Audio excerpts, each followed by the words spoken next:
ഹരേ കൃഷ്ണ മാതാജി. ഹരേ കൃഷ്ണ മാതാജി. ഞാൻ okay wait bro. ചെയ്യാം. തുടങ്ങാമോ? എങ്ങനെ? തുടങ്ങാം ബ്രോ, തുടങ്ങാം തുടങ്ങാം. ഓക്കെ. ഓം അജ്ഞാനതിമിരാന്തസ്യ ജ്ഞാനാഞ്ജനശലാകയാ ചക്ഷുരുന്മിലിതം യേന തസ്മൈ ശ്രീഗുരവേ നമഃ. ശ്രീചൈതന്യമനോഭീഷ്ടം സ്ഥാപിതം യേന ഭൂതലേ സ്വയം രൂപ കഥാ മാഹ്യം ദദാതി സ്വപദാന്തികം.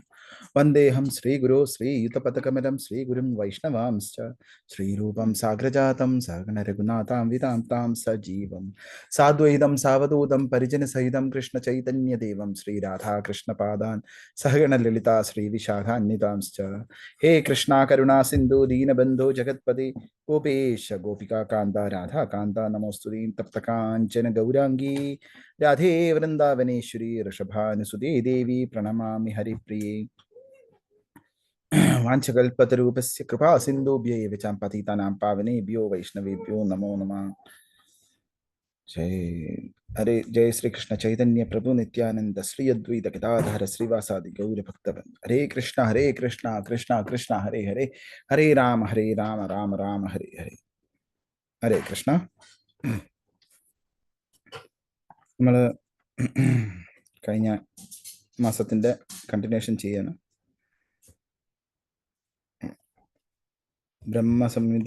ബ്രഹ്മസംഹിതയിലും ചൈതന്യ ചരിതാമൃതത്തിലും ഭാഗവതത്തിലും പറഞ്ഞേക്കുന്ന അനുസരിച്ചുള്ള സ്പിരിച്വൽ വേൾഡിൻ്റെ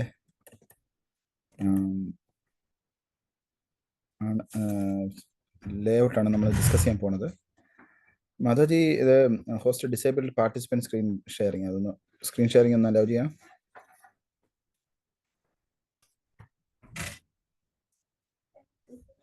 ഓക്കെ പ്രഭു.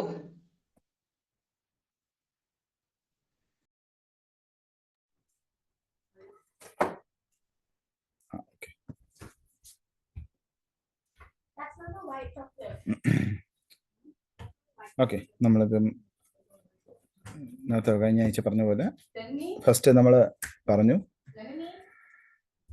സർഗവും വിസർഗവും നമ്മൾ ഡിസ്കസ് ചെയ്തിരുന്നു. എന്തിനാണ് ഭൗതിക ലോകം സൃഷ്ടിക്കുന്നത് എന്നുള്ളത് നമ്മൾ ഡിസ്കസ് ചെയ്തു. പാപത്തിന്റെ സൈക്കിളും ഡിസ്കസ് ചെയ്തു കഴിഞ്ഞ ആഴ്ച.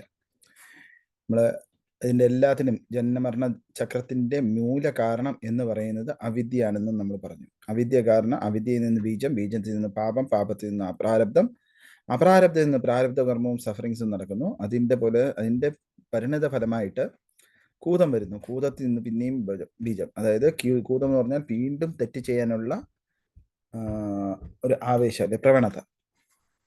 ഇതാണ് ഈ ഭൗതിക ലോകം സൃഷ്ടിക്കാൻ തന്നെ കാരണം.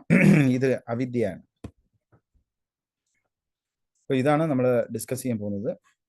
ഈ സൃഷ്ടിയെ, എൻറ്റയർ സൃഷ്ടിയെ നമ്മൾ നോക്കുകയാണെങ്കിൽ ഒന്നൊന്ന് കൺസിഡർ ചെയ്ത് കഴിഞ്ഞാൽ, ഒരു കണക്കിൽ റേഷ്യോയിൽ പറയുകയാണെങ്കിൽ, ഇത് ഭൗതിക ലോകമാണ്, ഇത് ആത്മീയ ലോകമാണ്. എല്ലാവർക്കും എൻ്റെ സ്ക്രീൻ മൗസ് കാണുന്നുണ്ടോ? ഹരേ കൃഷ്ണ, കാണുന്നുണ്ട് പ്രഭു. കാണുന്നുണ്ട് പ്രഭു. അപ്പൊ ഞാൻ ഇപ്പം കാണിക്കുന്ന സ്ഥലം എന്ന് പറയുന്നത് അതാണ് ആത്മീയ ലോകം. താഴെ കാണിക്കുന്ന സ്ഥലം എന്ന് പറയുന്നത് ഭൗതിക ലോകം. ഇതിനിടയിൽ ഉള്ളതാണ് ബ്രഹ്മജ്യോതി എന്ന് പറയുന്നത്. ഇത് ക്ലിയർ ആണല്ലോ? ഇതില് 3/4 ആണ്, നാലില് 3 ഭാഗം, 3/4 അതാണ് ആത്മീയ ലോകം. 1/4 അല്ലെങ്കിൽ 1/4 ഭാഗമാണ് ഈ ഭൗതിക ലോകം.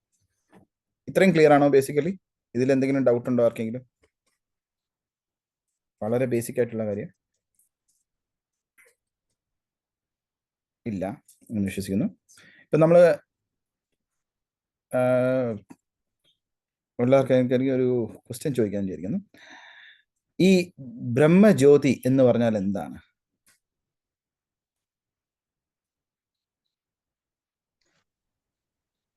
ഹരേ കൃഷ്ണ. ഭഗവാന്റെ ലോകത്ത് എത്തുന്നതിന് മുമ്പ് ഒരു വെളിച്ചമാണ് പ്രഭു. അപ്പൊ പോകുന്ന വഴിക്ക് അതിൽ അട്രാക്ട് ആയാൽ നമ്മൾ അവിടെ സ്റ്റക്ക് ആയി പോകും. ഓക്കെ, പക്ഷെ ആ വെളിച്ചം എവിടെ നിന്നാണ് വരുന്നത്? ഭഗവാന്റെ ശരീരത്തിൽ നിന്ന്.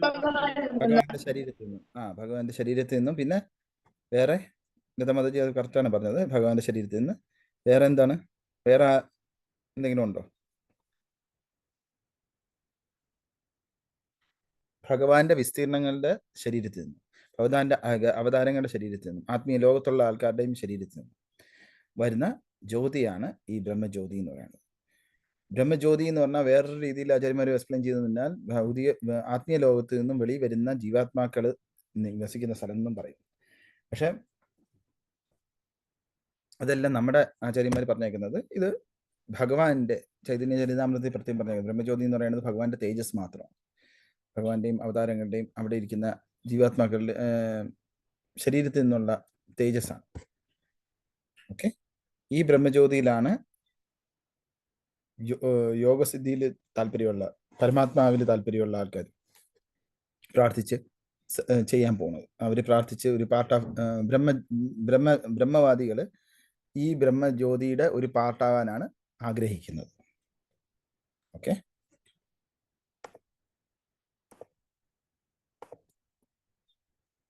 അപ്പം ഇതിലെ വേറൊരു രീതി പറഞ്ഞാൽ നമുക്ക് ഒരു കാര്യം കൂടെ പറഞ്ഞിട്ട് പോകാം ഇതിലോട്ട്. ഓക്കെ, സമയം ഇത് ഞാൻ പറഞ്ഞു 3/4 ആണ്, ഇത് 1/4 ആണെന്ന് പറഞ്ഞു. ഇതിനകത്ത് ഈ കാണിക്കുന്നത് എന്ന് പറഞ്ഞാൽ ഈ റൈറ്റ് സൈഡിൽ കാണിക്കുന്നത് പറഞ്ഞാൽ ഈ ആത്മീയ ലോകത്ത് തന്നെ മുകളിലത്തെ ഭാഗമാണ് ഇവിടെ കാണിച്ചിരിക്കുന്നത്. അതായത് ഗോലോകധാമം എന്ന് പറയും, ഏറ്റവും ടോപ്പ് മോസ്റ്റ് ധാമത്തിന് ഒരു പത്മത്തിന്റെ ഷേപ്പിലാണ്. പത്മത്തിന്റെ ഷേപ്പിൽ രാധയും കൃഷ്ണനുമുള്ള ഗോലോകധാമം ഇരിക്കുന്നു. അതിന് ചുറ്റിനുമായിട്ട് വൈകുണ്ഠം ഇങ്ങനെ നിൽക്കുന്നു. ഏറ്റവും താഴെ മഹേശധാമത്തിന് താഴെയായിട്ട് ദേവീധാമത്തിന് കാരണദശായ വിഷ്ണു, ഗർഭോദശായ വിഷ്ണു, ക്ഷീരോദശായ വിഷ്ണു നിൽക്കുന്നു. അത് ഇവിടെ തന്നെ ഇത് തന്നെ വേറൊരു റെപ്രസെന്റേഷനാണ് ഇവിടെ കാണിച്ചിരിക്കുന്നത് ലെഫ്റ്റിൽ. ഓക്കെ, അത് തന്നെ ഇതേ കാര്യം തന്നെ നോക്കൂ. വേറൊരു രീതി പറഞ്ഞാൽ ദേവീധാമം ഏറ്റവും താഴെ, വിരജ നദി നടുക്ക്, അതായത് കാരണവോഷ്യൻ, അതിന് മേളിൽ വൈകുണ്ഠധാമം. വൈകുണ്ഠധാമം എന്ന് പറയുന്നത് പരവ്യോമം എന്ന് പറയും. പരവ്യോമത്തിൽ വൈകുണ്ഠധാമങ്ങളുണ്ട്. ഗോലോകധാമം അതിൽ ഏറ്റവും മുകളിൽ താമസിക്കുന്നു. ഗോലോകധാമം എന്ന് പറയുന്നത് ഗോലോകധാമം മാത്രമാണോ എന്ന് ചോദിച്ചു കഴിഞ്ഞാൽ അല്ല. കാരണം വൈകുണ്ഠത്തിൽ നിന്നും മേളിലോട്ട് പോകുമ്പോൾ ദ്വാരകയുണ്ട്, ആദ്യമേ അയോധ്യയുണ്ട്, പിന്നെ ദ്വാരകയുണ്ട്, പിന്നെ മധുരയുണ്ട്, പിന്നെ വൃന്ദാവനമുണ്ട്. ഇങ്ങനെ ഗോലോകധാമത്തിൽ ദ്വാരക, മധുര, വൃന്ദാവൻ ഇങ്ങനെ മൂന്നും ചേർന്നതാണ് ഗോലോകധാമം എന്ന് പറയുന്നത്. ദേവീധാമത്തിലാണ് ഗുണാവതാരങ്ങളായിട്ടുള്ള ബ്രഹ്മ, വിഷ്ണു, മഹേശ്വരൻ നമുക്ക് സാധാരണ അറിയാവുന്ന ത്രിമൂർത്തികൾ വസിക്കുന്നത്. സ്പിരിച്വൽ ആയിട്ടുള്ള അല്ലെങ്കിൽ ആത്മീയമായിട്ടുള്ള സൃഷ്ടിയെ പര എന്നും ഭൗതികമായിട്ടുള്ളതിന് അപര എന്നും ഭഗവത്ഗീതയിൽ കൃഷ്ണൻ പറയുന്നുണ്ട്. ഇതിലെ നമ്മൾ ഇവിടെ വേറൊരു രീതിയിൽ പിന്നെയും കാണിക്കുകയാണ്. കാരണം ഇത് റിപ്പീറ്റഡ്ലി പറയുന്നത് എന്താണെന്ന് വെച്ചാൽ നമുക്ക് മനസ്സിലാക്കാൻ വേണ്ടിയിട്ടാണ്. പല രീതിയിലും ഏറ്റവും താഴെ ദേവീധാമം, അതിന് മേളിൽ മഹേശധാമം, മഹേശധാമത്തിന് മേളിൽ ഹരിധാമം, അതിന് മേളിൽ ഗോലോകധാമം. ഭഗവാൻ കൃഷ്ണന് 3 എനർജി, പല വിവിധ എനർജികളുണ്ട്. അതിൽ 3 വളരെ ഇമ്പോർട്ടൻ്റ് ആണ്. അന്ന് സത്ത്, ചിത്ത്, ആനന്ദ എന്ന് പറയും. സത്ത് എന്ന് വെച്ചാൽ എറ്റേണിറ്റി, നിത്യത, സന്ധിനി എന്ന് പറയും. രണ്ടാമത് ചിത്ത് അഥവാ സംവിത്ത് അല്ലെങ്കിൽ നോളജ് എന്ന് പറയും. മൂന്നാമത്തത് ഹ്ലാദിനി അല്ലെങ്കിൽ ബ്ലിസ് എന്ന് പറയും. ഇതില് സത്ത് എന്ന് പറഞ്ഞാൽ എറ്റേണിറ്റി എന്ന് പറയുന്നത് ബലറാമനും, ആനന്ദം എന്ന് പറയുന്നത് രാധാറാണിയുമാണ്. അത് നമ്മൾ ഇനി അടുത്ത PPT-യിൽ വരും, സ്ലൈഡിൽ വരും. ഈ ഗോലോകധാമത്തെക്കുറിച്ച് നമുക്ക് എല്ലാം അറിയാവുന്ന പോലെ ചിന്താമണി ധാമമാണ്. എന്താണ് നമ്മൾ മനസ്സിൽ വിചാരിക്കുന്നത് അത് അവിടെ തന്നെ നടക്കും. സുരഭി കൗസ് ഉണ്ട്, കാമധേനു കൗസ് ഉണ്ട്, കൽപ്പതരുകളുണ്ട്. അപ്പം നമുക്ക് എന്ത് വേണോ അത് എല്ലാം സാധിച്ചു തരുന്ന സ്ഥലമാണ്, ചിന്താമണിയാണ്. അതാണ് ഗോലോകധാമം എന്ന് പറയുന്നത്. അവിടെ ഒരു വിഷമത്തിൻ്റെ ആവശ്യമില്ലെന്നല്ല, കാണില്ല. അപ്പം നമുക്ക് ഇവിടെ ഫസ്റ്റ് പറയാം, ഗോലോകത്തിൽ നിന്ന് പറയാം. ഏറ്റവും മേളിൽ ടോപ്പ് മോസ്റ്റ് സ്ഥലം എന്ന് പറയുന്നത് ഗോലോകമാണ്. ഇവിടെ ഗോലോകം ഞാനൊന്ന് സൂം ചെയ്യാം. ഇവിടെ എന്തെല്ലാം കാണുന്നുണ്ടെന്ന് ആൾക്കാരൊന്ന് പറയാമോ? ഈ ഫോട്ടോയിൽ എന്തെല്ലാം കാണുന്നുണ്ട്? ഇപ്പം രാധയും കൃഷ്ണനും ഉണ്ട്. ഓക്കെ, രാധയും കൃഷ്ണനും ഉണ്ട്. അപ്പൊ ഗോപികമാരുണ്ട്. ഗോപികമാർ എവിടെയാണ് മാതാജി? അല്ല, ബ്രഹ്മർഷിമാര്, മഹർഷിമാര് വലതുവശത്ത്, ഇടതുവശത്ത്, രാധയുടെ ഇടതുവശത്ത്. രാധയുടെ ഇടതുവശത്ത് ഇതോ? ഇടതുവശത്ത് പച്ച കളർ, ഇടതുവശത്ത് ലെഫ്റ്റ് ഇത് ലെഫ്റ്റ്. ആ, ഇത് ഇത് ആ ആ ആ ഇതെന്താണ്? ഇത് മഹർഷിയാണോ? അല്ല. ഇത് പോയിന്റ് മാതാജി ഒന്ന് പോയിന്റ് പിടിച്ചു. ഈ സ്ഥലത്ത് എന്തോ ഉണ്ട്, അതെന്താണ് ഒന്ന് ആലോചിച്ചു. ഇത് രാധയെ, ഇത് കൃഷ്ണനാണ്, ഇത് രാധാറാണി, മറ്റുള്ള ആ, ആ. ഗോപിമാർ. ഓക്കെ, ഓ ഓ ഓക്കെ ഓക്കെ. ഹരീഷ്ണ. ഹരേ കൃഷ്ണ. ഇതപ്പം മാതാജി ഒന്ന് കണ്ടുപിടിച്ചു. ഓക്കെ, വളരെ ഗുഡ്, വളരെ നല്ലത്. വേറെ സ്വരൂപശക്തി എന്ന് കാണുന്നുണ്ട് പ്രഭുജി. ഏത്? അതെന്താണ്? എവിടെ? സ്വരൂപശക്തി എന്ന് എഴുതി കാണുന്നുണ്ട്. സ്വരൂപശക്തി എന്ന് പറയുന്നത് അത് വേണ്ട. നമുക്ക് ഈ ഒരു വലയത്തിനകത്ത് ഈ ഗോലോക വൃന്ദാവനം എന്ന് എഴുതിയേക്കുന്നതിനകത്തുള്ള കാര്യങ്ങൾ കാണിക്കും. കാരണം ഈ ഗോലോക വൃന്ദാവനം എന്ന് പറഞ്ഞാൽ ഇവിടുന്നാണ്ട് ഇങ്ങനെ നോക്കിക്കഴിഞ്ഞാൽ ഇതൊരു ഗോലോക വൃന്ദാവനം എന്ന് പറയുന്നത് താമരയുടെ ഇതളുകൾ പോലെയാണ്. അതാണ് ഇവിടെ കാണിച്ചേക്കുന്നത്. ഈ ഫോട്ടോ എല്ലാവരും കണ്ടു കാണുമല്ലോ പല രീതിയിൽ. പക്ഷെ നമ്മൾ ഇത് കുറച്ചുകൂടെ ഡീറ്റെയിൽ ആയിട്ട് പഠിക്കാൻ പോവാണ്. അതുകൊണ്ടാണ് ഞാൻ സൂമിങ് ചെയ്തത്. അപ്പം ഈ ഒരു ഫോട്ടോ ഇതെല്ലാവരും കണ്ടു കാണും അല്ലേ?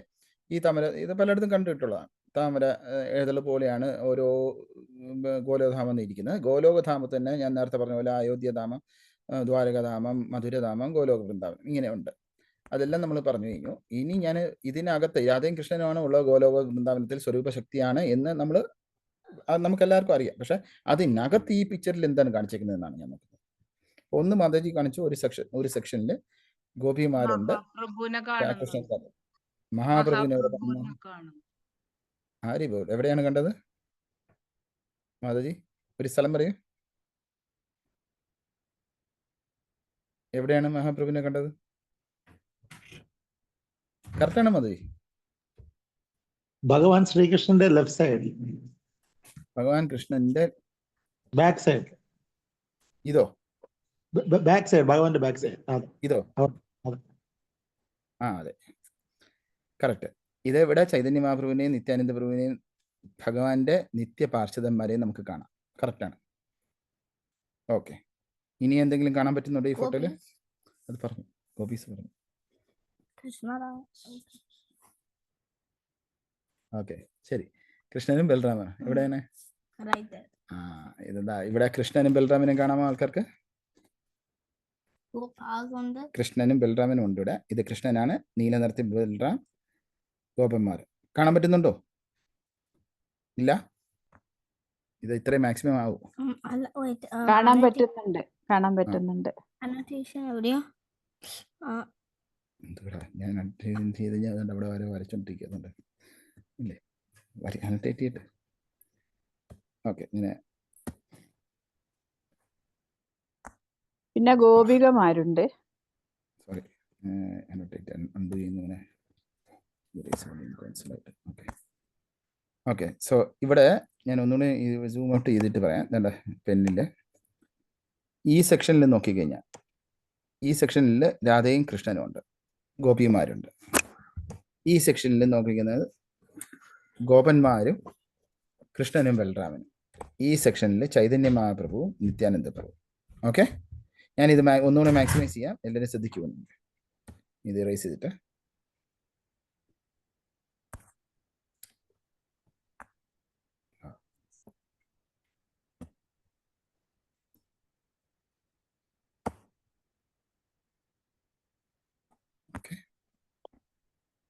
ഇപ്പൊ കാണുന്നുണ്ടോ?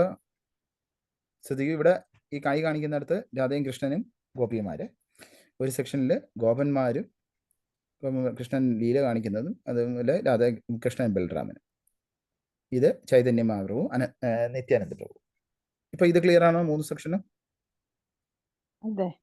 ആരെങ്കിലും ഇത് കാണാത്തതുണ്ടോ? ഹരേകൃഷ്ണ പ്രഭു ഒന്നുകൂടെ ഒന്ന് പറയോ? ഞാൻ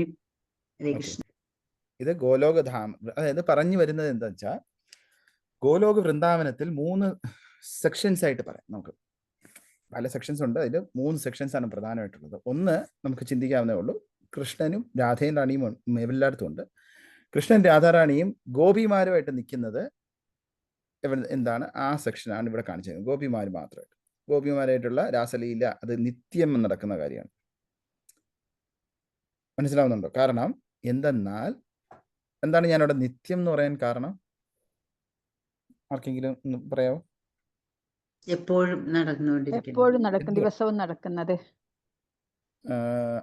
ദിവസവും നടക്കാം. ശാശ്വതമായിട്ടുള്ള. കാരണം എന്താണ്, അവിടെ സമയത്തിന്റെ പരിധിയില്ല, അതുകൊണ്ട്. അതേപോലെ തന്നെ ഇവിടെ ഗോപന്മാരുടെ സെക്ഷൻ ഉണ്ട്. ഗോപന്മാരുടെ കളിയായിട്ട് കൃഷ്ണനും ബലറാമനും ഗോപന്മാരും കളിക്കുന്നത്. അതുപോലെ ചൈതന്യ മഹാപ്രഭു നിത്യാനന്ദ പ്രഭുവിൻ്റെ സെഷൻ. ഓക്കെ, അപ്പൊ ഇതിനെ ഈ അന്തർധാമം നമ്മൾ പറയത്തില്ലേ, ചൈതന്യ മഹാപ്രഭു നവദ്വീപിലെ അന്തർധാമിലാണുള്ളത്. അതേപോലെ തന്നെ ഗോലോക വൃന്ദാവനത്തില് ഒരു നവദ്വീപുണ്ട്. നവദ്വീപിലെ അന്തർധാമത്തിൽ ചൈതന്യ മഹാപ്രഭുവും പാർഷദന്മാരും നിത്യമായിട്ടുള്ള സങ്കീർത്തന ലീല നടത്തുന്നുണ്ട്. അപ്പം നമ്മൾ ഹരേ കൃഷ്ണയിൽ വരുന്ന ആൾക്കാർക്ക് ഉള്ള പെർഫെക്റ്റ് സ്പോട്ട്, അല്ലെങ്കിൽ അവരുടെ നിത്യമായിട്ടുള്ള വാസസ്ഥാനം എന്ന് പറയുന്നത് ഇവിടെയാണ്. നമുക്ക് പ്രഭുപാദ നമ്മളെ കൊണ്ടുപോകാൻ നമുക്ക് സാധ്യതയുള്ള, അല്ലെങ്കിൽ നമ്മൾ യോഗ്യരാകുകയാണെങ്കിൽ നമുക്ക് പോകാൻ പറ്റുന്ന സ്ഥലമാണ് ഇവിടെ.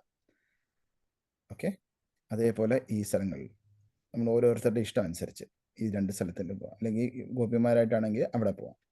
എന്താണോ നമ്മുടെ സ്വരൂപ്യം എന്താണോ എന്നുള്ളത് അത് നമ്മൾ മനസ്സിലാക്കി കഴിയുമ്പോൾ നമുക്ക് അവിടെ പോകാൻ പറ്റും. ഹരേ കൃഷ്ണ.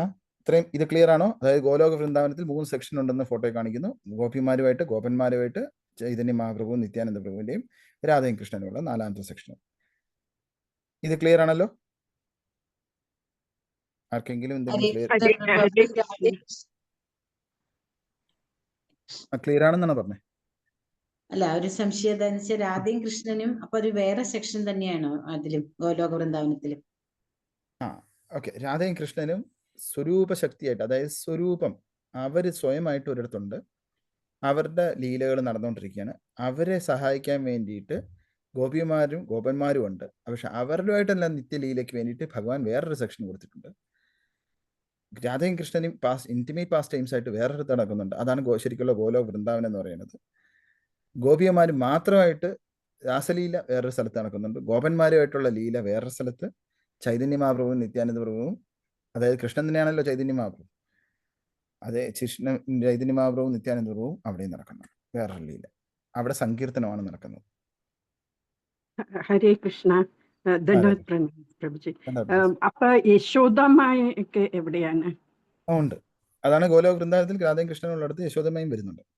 അത് ഇതിനെക്കുറിച്ച് ഞാൻ ഒരു കഥയിൽ അത് കൂടുതൽ വർണ്ണിച്ച് തരികയും ചെയ്യാം. ഓക്കെ, അപ്പൊ ബേസിക്കലി ഈ ഫോട്ടോ വെച്ചാണ് ഞാൻ പോകുന്നത്. അപ്പൊ ഈ ഫോട്ടോയിലുള്ള 3 സെക്ഷൻ എല്ലാവരും കണ്ടല്ലോ ഇപ്പൊ. ഓക്കെ, ഇതിലെന്തെങ്കിലും ഡൗട്ട് ഉണ്ടോ? ഞാൻ യശോദമാരുടെയും നന്ദഗോപരുടെയൊക്കെ ലീല അത് ഞാൻ ഒരു കാര്യം പറയുന്നുണ്ട്. അപ്പം അതെല്ലാം ക്ലിയർ ആവും. ഓക്കെ, ഇപ്പൊ ഫോട്ടോ വെച്ചാൽ പോകുന്നത്. അത് കഴിഞ്ഞിട്ട് നമുക്ക് ഓരോന്ന്, കാരണം ഇത് റിപ്പീറ്റഡ്ലി 2-3 പ്രാവശ്യം ഒരേ കാര്യം തന്നെ ഞാൻ പറയും. കാരണം അങ്ങനെ നമുക്ക് മനസ്സിലായി. അല്ലെങ്കിൽ എല്ലാം കൂടെ ഒരു പ്രാവശ്യം ഞാൻ എല്ലാ ഇൻഫർമേഷനും കൂടെ തന്നാൽ അത് ഇൻഫർമേഷൻ ഓവർലോഡ് ആയിട്ട് പോകും. ബേസിക് ആയിട്ടുള്ള ഒരു കാര്യം ഞാൻ എങ്ങനെയാണ് എടുക്കാൻ ഇത് ഉദ്ദേശിക്കുന്നതെന്ന് വെച്ചാൽ, ആദ്യമേ ഒരു ബേസിക്സ് ABCD പോലെ എന്തെങ്കിലും അവിടെ ഇവിടെയൊക്കെ ഞാൻ പറയും. അത് കഴിഞ്ഞിട്ട് കുറച്ചുകൂടി ഡീറ്റെയിൽ പോകും, കുറച്ചുകൂടി അങ്ങനെ ആ രീതിയിലാണ് പോകാൻ ഉദ്ദേശിക്കുന്നത്. ഹരേ കൃഷ്ണ പ്രഭുജി, ഭഗവാന്റെ യഥാർത്ഥ കളർ ബ്ലാക്ക് ആണെന്ന് പറയുന്നുണ്ടല്ലോ, നേരാണോ? ഓക്കെ, ഞാൻ തിരിച്ചൊരു ക്വസ്റ്റ്യൻ ചോദിച്ചോട്ടെ? മാതാജിക്ക് കൃഷ്ണന്റെ കളർ ഏതാവണം എന്നാ ആഗ്രഹം? എനിക്ക് നീല കളർ, കാർമേഘവർണ്ണം, അതാണ് ഇഷ്ടം. കാർമേഘവർണ്ണം നീല കളർ അല്ല. നീലയും കാർമേഘവും രണ്ടും കൂടി ചേർന്നൊരു കളർ ഉണ്ടല്ലോ, എന്താ പറയാ, കാർമേഘവർണ്ണം എന്ന് പറയുന്നത്, അല്ലെങ്കിൽ കദംബ വൃക്ഷത്തിന്റെ, അല്ല കദംബ, ഞാൻ ഇവിടെ ക്ലാസ് എടുത്തിട്ടുണ്ട്, അതിൻ്റെ ഇടയിൽ വരല്ലെന്ന് പറഞ്ഞിട്ടുണ്ട്. കദംബ വൃക്ഷ നീലയും കാർമേഘ കളറും കൂടി ചേർന്നിട്ടൊരു കളർ ഉണ്ടല്ലോ. അതാണ് കറക്റ്റ്. അതിനെയാണ് കറക്റ്റ്. അതിനെ നമുക്ക് കൃഷ്ണന്റെ കളർ എന്താണെന്ന് നമുക്ക് കറക്റ്റായിട്ട് ഭൂലോകത്ത് അല്ലെങ്കിൽ ഭൗതിക ലോകത്ത് ഒരു നിറം നമുക്ക് പറയാൻ പറ്റത്തില്ല. അപ്പൊ നമുക്ക് നമ്മുടെ ആചാര്യന്മാര് നമുക്ക് എക്സ്പ്ലെയിൻ ചെയ്യുന്നത് എങ്ങനെയാണ്? കൃഷ്ണൻ എന്ന് പറയുന്നത് ആത്മീയതയിലുള്ള ആളാണ്. അപ്പൊ നീല എന്ന് പറയാൻ പറ്റില്ല, കറുപ്പ് എന്ന് പറയാൻ പറ്റില്ല. കറുപ്പും നീലയും എന്നുള്ള ആ ഒരു നിറമാണ് ഭഗവാന്റെ കളറിന് അടുത്തായിട്ടിരിക്കുന്ന കളർ. അപ്പൊ നമുക്ക് ഭഗവാനെ വർണ്ണിക്കുന്നത് നമ്മുടെ ഭൗതികമായിട്ടുള്ള എക്സ്പീരിയൻസ് വഴിയാണ്. അപ്പൊ അതില് കാർമേഘവർണ്ണം എന്ന് പറയുന്ന ആ ഫ്രഷ് റെയിൻ ക്ലൗഡ്സ് എന്നാണ് പറയുന്നത്. ഫ്രഷ് ക്ലൗഡ് അല്ല. ഫ്രഷ് ക്ലൗഡ് എന്ന് പറഞ്ഞാൽ വൈറ്റും ഉണ്ട് ക്ലൗഡ്. ഫ്രഷ് റെയിൻ ക്ലൗഡ്സ് എന്ന് പറയുന്നത്. അതായത് കാർമേഘം എന്ന് പറയുമ്പോൾ തന്നെ അതിനകത്ത് മഴ പെയ്യാനുള്ള ചാൻസ്. അപ്പോൾ അത് കറുപ്പാണ്, ബ്ലൂ ആണ്, കറുത്ത ഒരു വയലറ്റും അല്ല, ബ്ലാക്കിഷ് ബ്ലൂ എന്ന് പറയും, ഹ്യൂട്ടിഞ്ച് ആ ഉള്ളത്. ആ ആ അതാണ് കൃഷ്ണന്റെ ശ്യാമമേഘവർണ്ണനായിട്ടുള്ള കൃഷ്ണൻ. ഇത് ചൈതന്യമാവ് പ്രത്യേകം പറയുന്നുണ്ട്. കൃഷ്ണ എന്ന് പറയുന്നതിന് രഘുനാഥ ഭട്ട വന്നിട്ട് കുറെ എക്സ്പ്ലനേഷൻ കൊടുക്കുമ്പോൾ,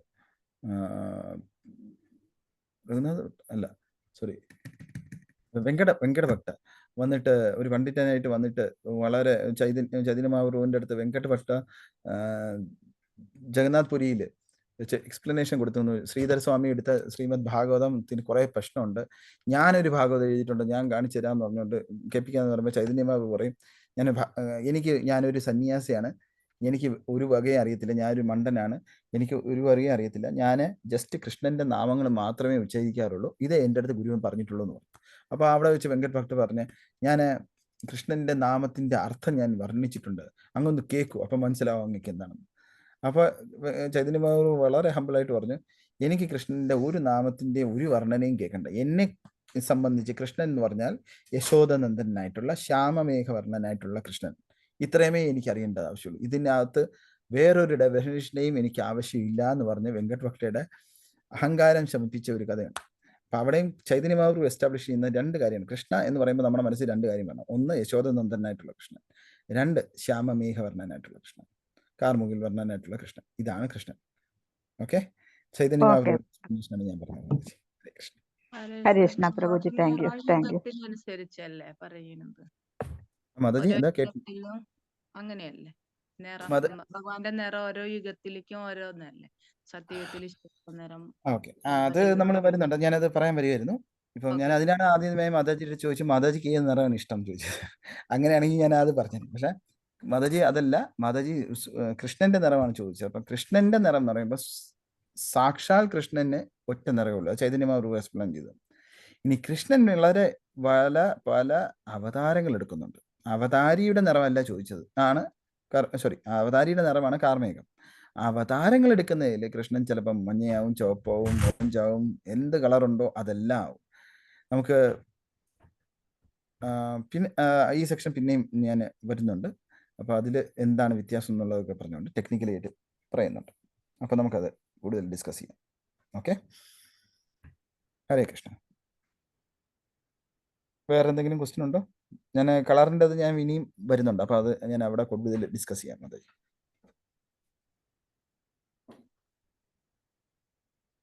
ഓക്കെ, ശരി, എല്ലാവരും ക്ലിയർ ആണോ? ഓക്കെ, ഓക്കെ പ്രഭുജി, ഹരേ കൃഷ്ണ. ഹരേ കൃഷ്ണ. അപ്പോൾ നമ്മൾ ഇവിടെ വേറെ നമുക്ക് ഈ ഫോട്ടോയിൽ കാണാൻ പറ്റുന്നതെന്ന് പറഞ്ഞാൽ ഗോലോകധാമം എന്ന് നേരത്തെ പറഞ്ഞു. ഗോകുലമുണ്ട്, മധുരയുണ്ട്, ദ്വാരകയുണ്ട്. ഇപ്പം ഗോകുലവും ഗോലോകവും തമ്മിലുള്ള വ്യത്യാസം നമ്മൾ മനസ്സിലാക്കണം. ഗോകുല എന്ന് പറയുമ്പം ഭൗതിക ലോകത്ത് നമ്മുടെ UP-യിൽ ഉള്ള സ്ഥലത്തിനെയാണ് ഗോകുല എന്ന് പറയുന്നത്. ഗോലോക വൃന്ദാവനം എന്ന് പറയുമ്പം അത് ഭഗവാൻ ധാമത്തിൽ, യഥാർത്ഥ ധാമത്തിലുള്ള സ്ഥലം. ഇത് തമ്മിൽ എന്ത് വ്യത്യാസം എന്ന് ചോദിച്ചാൽ നമ്മുടെ ആചാര്യന്മാർ എക്സ്പ്ലെയിൻ ചെയ്യുന്നത് രണ്ടും രണ്ട് പ്രതലത്തിലാണെന്നുള്ള വ്യത്യാസം മാത്രമേ ഉള്ളൂ, രണ്ടും ഒന്നാണെന്ന് പറയുന്നത്. ഈ ഇവിടെ നമ്മൾ UP-യിൽ വൃന്ദാവനത്തിൽ പോകുന്നതും ഗോലോക വൃന്ദാവനത്തിൽ പോകുന്നതും അത് തമ്മിൽ യാതൊരു വ്യത്യാസവും ഇല്ലെന്നാണ് നമ്മുടെ ബൃഹത് ഭാഗവതാമൃതത്തില് ഗോപകുമാരന്റെ വാക്കുകളാണിത്. ഗോപകുമാരൻ പറഞ്ഞു കൊടുക്കുന്നുണ്ട്, ചില സമയത്ത് ഞാൻ ഗോലോകധാമത്തിൽ നിൽക്കും, ചില സമയത്ത് ഞാൻ ഗോകുലത്തിൽ നിൽക്കും. രണ്ടും തമ്മിൽ യാതൊരു വ്യത്യാസവും എനിക്ക് ഫീൽ ചെയ്യുന്നില്ല. കാരണം രണ്ടിടത്തും ഭഗവാന്റെ ലീലകൾ നിത്യമായിട്ട് നടക്കുന്നുണ്ട്. അപ്പം എനിക്ക് എന്താണോ വേണ്ടത്, നമ്മൾ സിനിമയിൽ TV-യിൽ നമുക്ക് 150-200 ചാനൽസ് കാണും. അതിൽ നമുക്ക് ഏത് ചാനലാണോ നമുക്ക് ഇഷ്ടം, നമ്മൾ ഇതിന്ന് എടുത്ത് സെലക്ട് ചെയ്ത് കാണുന്നു. അതേപോലെയാണ് നമുക്ക് ഗോലോകത്തിൽ എത്തിക്കഴിഞ്ഞാൽ പിന്നെ ഓപ്ഷൻസ് ആണ്. കൃഷ്ണന്റെ ഏത് ലീലയാണ് നമുക്ക് ഇഷ്ടം, അതിൽ നമുക്ക് പാർട്ടിസിപ്പേറ്റ് ചെയ്യാൻ പറ്റും. അപ്പം അതനുസരിച്ച് സ്വച്ഛമായിട്ട് അതിനുള്ള സ്വാതന്ത്ര്യം ഭഗവാൻ നമുക്ക് തന്നിട്ടുണ്ട്. അതാണ് ഗോപകുമാരൻ അവിടെ പറയണത്. ഗോലോക വൃന്ദാവനവും ഗോകുലവും തമ്മിൽ എനിക്ക് യാതൊരു വ്യത്യാസവും തോന്നുന്നില്ല. ഇത് ഗോപകുമാരൻ പറയുന്നത് ഗോകുലത്തിരുന്ന് ഒരു ബ്രാഹ്മണകുമാരൻ്റെ അടുത്ത് പറഞ്ഞു കൊടുക്കുകയാണ് ചെയ്യുന്നത്. മധുര വൃന്ദാവനത്തിലുള്ള ഗോപകുമാരൻ ഒരു ബ്രാഹ്മണനെ വിളിച്ചുകൊണ്ട് പോകാൻ വേണ്ടി രാധാറാണി പറഞ്ഞ് അയക്കുകയാണ് ചെയ്യുന്നത്. അപ്പോഴും പറയുന്ന കാര്യമാണിത്. ഇത് നമുക്ക് ബൃഹത് ഭാഗവതാമൃതത്തിൽ കാണാൻ പറ്റുന്ന കാര്യമാണ്. അപ്പൊ അത് ഹരേ കൃഷ്ണ പ്രഭുജി, ഗോകുലത്തിൽ എല്ലാവർക്കും പോയിക്കൂടെ? ഗോലോകത്ത് അങ്ങനെ എല്ലാവർക്കും പോകാൻ പറ്റൂലല്ലോ. ഗോകുലത്തിൽ നമുക്ക് ശരി, വളരെ നല്ലൊരു ക്വസ്റ്റ്യൻ ആണ്. ഗോകുലത്തിൽ നമുക്ക് ഇവിടുന്ന് ഇപ്പം ട്രിവാൻഡ്രത്ത് നാലിലും ട്രെയിൻ പിടിച്ചോ എയർപ്ലെയിൻ പിടിച്ചോ നമുക്ക് ഡൽഹിയിലെത്തി, അവിടെ നിന്ന് പിന്നെ വൃന്ദാവനത്തി പോയിക്കൂടെ? അതേപോലെ നമുക്ക് ലോകത്ത് പോകാൻ പറ്റില്ലല്ലോ എന്ന് ചോദ്യം വളരെ അർത്ഥവത്താണ്. പക്ഷെ മാതാജി പറയുന്നത് ഭൗതികമായിട്ടുള്ള കാര്യമാണ്. നമ്മൾ അവിടെ ചെന്ന് കാണുമ്പം കുറച്ച് വെള്ളം, മരങ്ങള്, ഭൂമി, പൊടി, പൊല്യൂഷൻ, പന്നികള്, ഇങ്ങനെ കുരങ്ങന്മാര്, ഇതൊക്കെയായിരിക്കും കാണുന്നത്. കെട്ടിടങ്ങള്, കുറച്ച് മൂർത്തികൾ, ഇങ്ങനെ കാണും നമ്മൾ. പക്ഷെ നമ്മൾ ശരിക്കുള്ള ഗോകുലത്തിൽ പോകുമ്പം അതായത് മാനസികമായിട്ട് നമ്മൾ എൻ്റർ ചെയ്യണം. നമുക്ക് ഗോലോകത്തിൽ എൻ്റർ ചെയ്യുന്ന അതേ പ്രതിനിധി തന്നെയാണ് നമുക്ക് കിട്ടുന്നത് ഗോകുലത്തിൽ പോകുമ്പോൾ. അതിന് നമുക്ക് ആ ലെവലിൽ എത്തിയിട്ടില്ല. നമ്മൾ ചെല്ലുമ്പോൾ കാണുന്നത് ആൾക്കാർ എന്താ പറയണ, തുപ്പുന്നു, അതിൻ്റെ അല്ലെങ്കിൽ ആൾക്കാർ നമ്പർ 2-ന് പോകണു, നമ്പർ 1-ന് പോകുന്നു, ഇങ്ങനെയൊക്കെ വൃത്തിയായിട്ടുള്ള സ്ഥലങ്ങൾ, മൂക്ക് പൊത്തിക്കൊണ്ട് നടക്കാൻ പറ്റുന്ന സ്ഥലം, പൊല്യൂഷനാണ് എല്ലായിടത്തും. ഇങ്ങനെയൊക്കെയുള്ള യമുനയെ പോയി നോക്കിയാൽ പോലും ഫുള്ള് പൊല്യൂഷനാണ്. ഇതൊക്കെയായിരിക്കും നമ്മൾ കാണുന്നത്. അത് ഭൗതികമായിട്ടുള്ള വ്യൂ ആണ്. പക്ഷേ ശരിക്കുള്ള ഡയമെൻഷൻ, സ്പിരിച്വൽ ഡയമെൻഷനിൽ നോക്കിക്കഴിഞ്ഞാൽ വൃന്ദാവനം എന്ന് പറയുന്നത് നിത്യമായിട്ടും ഭഗവാൻ കൃഷ്ണന്റെ ലീലകൾ നടക്കുന്ന സ്ഥലമാണ്. അത് നമുക്ക് ആ ഒരു എൻട്രി കിട്ടുക എന്ന് പറയുമ്പോഴാണ് അത് ശരിക്കും നമുക്ക് ഗോലോകത്ത് നിന്ന് നമുക്ക് കാണാൻ പറ്റുന്നതാണ്. അവിടെ ആ വ്യക്തിക്ക്, അതായത് ഗോലോകവും ഗോകുലവും തമ്മിൽ 1:1 റേഷ്യോ, 1:1 റിലേഷനാണുള്ളത്. അതിൻ്റെ ഉദാഹരണമായിട്ട് നമുക്ക് ശ്യാമാനന്ദ പ്രഭുവിൻ്റെ കഥയിൽ നമ്മൾ കേൾക്കുന്നുണ്ട്. ശ്യാമാനന്ദ പ്രഭുവിനെ ശ്യാമാനന്ദ എന്നുള്ള പേര് തന്നെ കൊടുത്തത് രാധാറാണിയാണ്. അപ്പം പുള്ളിക്കാരന് ശ്യാമ ആനന്ദം കൊടുത്തയാള് എന്നുള്ളത് ദുഃഖി എന്നുള്ള പേര്, ദുഃഖഹരിദാസ് കൃഷ്ണദാസ് ആയിരുന്നു. ദുഃഖി കൃഷ്ണദാസ് എന്നായിരുന്നു പേര്.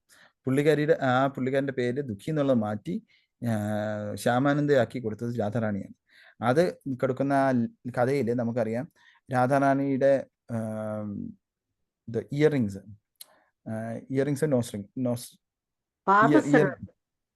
പാദസരം, ഞാനിപ്പം പെട്ടെന്ന് ഓർക്കുന്നില്ല, ആ പാദസരം, ഒരു ആഭൂഷണം, അത് താഴെ വീഴുകയും പിന്നെ ദുഃഖി കൃഷ്ണദാസ് കണ്ടുപിടിച്ച് കൊടുക്കുകയും ചെയ്യുന്നുണ്ട്. അത് നഷ്ടപ്പെട്ടത് ഗോലോക വൃന്ദാവനത്തിൽ, പക്ഷെ കിട്ടിയത് ഗോകുലത്തിൽ. അപ്പം അതും നമുക്ക് തെളിയിപ്പിച്ച് തരുന്നുണ്ട്, രണ്ടും ഇന്റർലിങ്ക്ഡ് ആണെന്നുള്ളത്. അപ്പം അവിടെ ആ സ്പിരിച്വൽ കോൺഷ്യസ്നെസ്സിൽ പോകുന്ന ആൾക്കാർക്ക് ഗോകുലത്തിൽ നിൽക്കുമ്പോൾ ഗോലോകത്തിന്റെ എക്സ്പീരിയൻസ് കിട്ടും. നമ്മളെപ്പോലുള്ള ആൾക്കാർ ഭൗതികമായിട്ടുള്ള ദൃഷ്ടിയിൽ പോകുമ്പം അവിടെ നമ്മൾ കാണുന്നത് സിമെന്റ് കൊണ്ടുള്ള കെട്ടിടങ്ങളും, വേണമെങ്കിൽ കുറച്ച് ഭൂമി ഉണ്ടല്ലോ, നമുക്ക് റിയൽ എസ്റ്റേറ്റ് ഇവിടെ നല്ലതാണ്, നമ്മളൊന്ന് വാങ്ങിച്ചാലോ എന്ന് വിചാരിക്കും ചെയ്യും.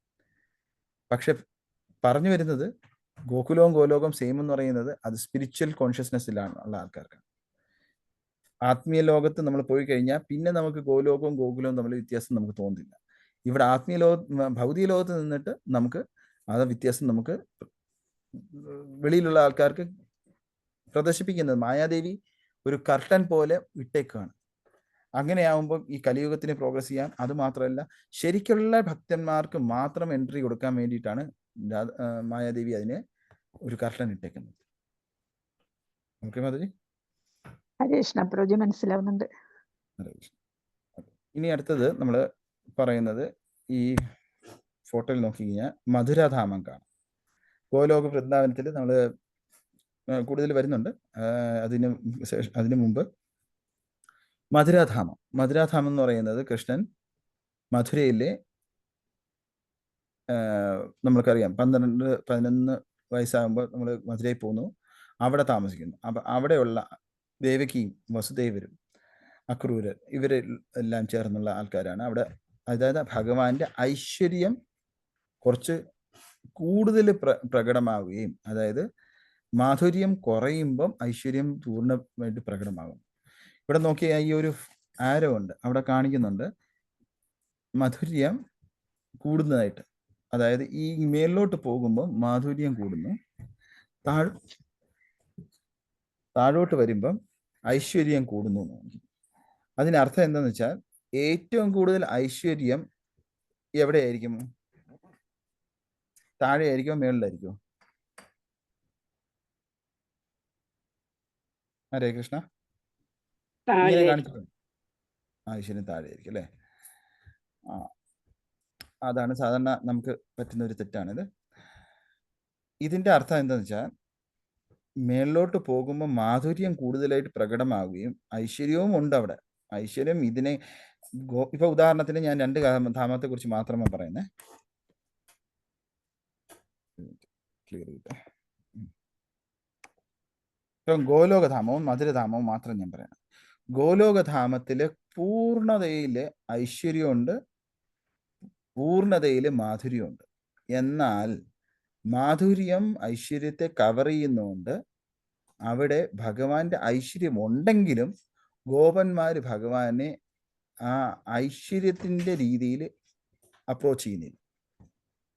അതായത് ഉദാഹരണത്തിന് ഇപ്പൊ ഞാൻ പറഞ്ഞതിന്റെ എന്താണെന്ന് പലർക്കും മനസ്സിലായി കാണത്തില്ല, ഞാൻ ഒന്നുകൂടെ പറയാം. നമുക്ക് കൃഷ്ണൻ കംസനെ കൊന്ന കാര്യം അറിയാം, കൊന്ന ലീല നമുക്ക് എല്ലാവർക്കും അറിയാം. കൃഷ്ണൻ കംസനെ കൊന്നതിന് ശേഷം, അതായത് ആദ്യമേ മുഷ്ടികനെയും ചാണൂരനെയും കൊന്നു. അതിനുശേഷമാണ് കംസന്റെ അടുത്തോട്ട് കൊല്ലാൻ ചെല്ലുന്നത്. കംസനെ കൊന്നു കഴിഞ്ഞതിന് ശേഷം വരുമ്പം അവിടെ എല്ലാവരും ഭഗവാന്റെ അടുത്ത് പിന്നെ എന്താ പറയണ ജയ്ക പറഞ്ഞിരിക്കുന്ന സമയത്ത് കൃഷ്ണന്റെ സഖാക്കള് വന്നിട്ട് കൃഷ്ണന്റെ അടുത്ത് പറഞ്ഞു, എടാ നീ ശരിക്കുള്ള കൃഷ്ണനല്ല, നീ വേറെ ആരോ കൃഷ്ണന്റെ രൂപത്തിൽ വന്നതാണ്. ശരിക്കുള്ള കൃഷ്ണൻ എന്ന് പറഞ്ഞാൽ എൻ്റെ കൂടെ മല്ലയുദ്ധത്തില് എൻ്റെ അടുത്ത് തോക്കുന്നവനാണ്. അവൻ എങ്ങനെ മുഷ്ടികനെയും ചാണൂരിനെയും കൊല്ലാൻ പറ്റും? എനിക്ക് നീ ഏതോ ഒരു ഡോങ്കിയാണ്, നീ ഏതെങ്കിലും ഒരു എന്താ പറയണ വിഷപ്രച്ഛന്നാണ്. അതുകൊണ്ട് നീ ഒരു കാര്യം ചെയ്യ്, ഇപ്പം എനിക്ക് ഇതേ ചാണൂരനും മുഷ്ടികനും വെച്ച അതേ മല്ലയുദ്ധത്തിൽ തന്നെ എനിക്ക് നിന്റെ അടുത്ത് മല്ലയുദ്ധം ചെയ്യണമെന്ന് ചലഞ്ച് ചെയ്തു. കൃഷ്ണൻ അത് സ്വീകരിക്കുകയും അവിടെ രണ്ടാമതൊരു മല്ലയുദ്ധം നടന്നു മുഷ്ടികന്റെ ചാണൂരനും കഴിഞ്ഞതിന് ശേഷം. ഇവിടെ കൃഷ്ണനും കൃഷ്ണന്റെ ഗോപന്മാരും തമ്മിൽ, അതിൽ ഗോപനിലെ ഒരാൾ വന്നിട്ട് കൃഷ്ണനെ മലർത്തി അടിച്ച് കൃഷ്ണനെ തോപ്പിച്ചു. അപ്പൊ ആ ഗോപൻ സർട്ടിഫൈ ചെയ്തു, ഇത് നമ്മുടെ കൃഷ്ണൻ തന്നെയാണ്, വേറെ ആരുമല്ല, കൃഷ്ണൻ തന്നെയാണെന്ന് പറഞ്ഞ്. അങ്ങനെയാണ് പിന്നെ കൃഷ്ണന്റെ സർട്ടിഫിക്കേഷൻ ഗോപന്മാർ കൊടുക്കുന്നത്. ഈ ഒരു ലീലയിൽ നമ്മൾ കാണാൻ പറ്റുന്നത് എന്താണെന്ന് വെച്ചാൽ കൃഷ്ണൻ ഒരു നിമിഷം മുമ്പ് ഇത്രയും മുഷ്ടികനെയും ചാർണൂരിനെയും കൊന്നതിന് ശേഷം, ഇത്രയും വലിയ മല്ലന്മാരെ കൊന്നതിന് ശേഷം അടുത്ത മല്ലയുദ്ധത്തിൽ തൻ്റെ മിത്രനുമായിട്ട് തോക്കുന്നതായിട്ട് നമുക്ക് കാണാം.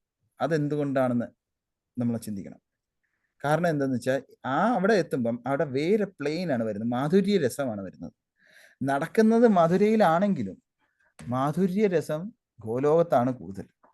ഗോലോകത്ത് മധുരരസം കൂടുമ്പം കൃഷ്ണന്റെ മണ്ടയിൽ ചവിട്ടിയും ഗോപന്മാർ കളിക്കും. കൃഷ്ണൻ തോക്കുമ്പം ഗോപന്മാരെ കൃഷ്ണൻ തോളിലേറ്റിക്കൊണ്ട് പോകണം. കൃഷ്ണന്റെ അടുത്ത് മല്ലയുദ്ധം ചെയ്യുമ്പം ചിലപ്പം കൃഷ്ണൻ തോക്കും. ഇങ്ങനെയുള്ള രസങ്ങളെല്ലാം മധുരയിൽ അധികം കാണില്ല, ഗോലോക വൃന്ദാവനത്തിൽ അല്ലെങ്കിൽ ഗോകുലത്തിലാണ് കൂടുതൽ കാണുന്നത്.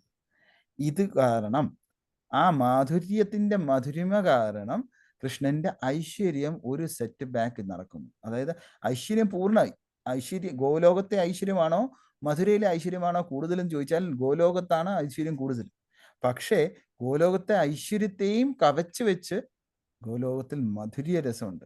മാധുര്യരസം ഐശ്വര്യത്തെ ഹൈഡ് ചെയ്യുന്നത് കൊണ്ട് അവിടെ മാധുര്യം മാത്രമേ ഉള്ളൂ എന്നുള്ള ഒരു പ്രതീതി വരുന്നു.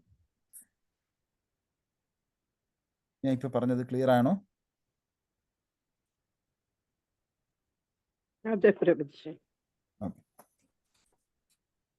ഹരേ കൃഷ്ണ.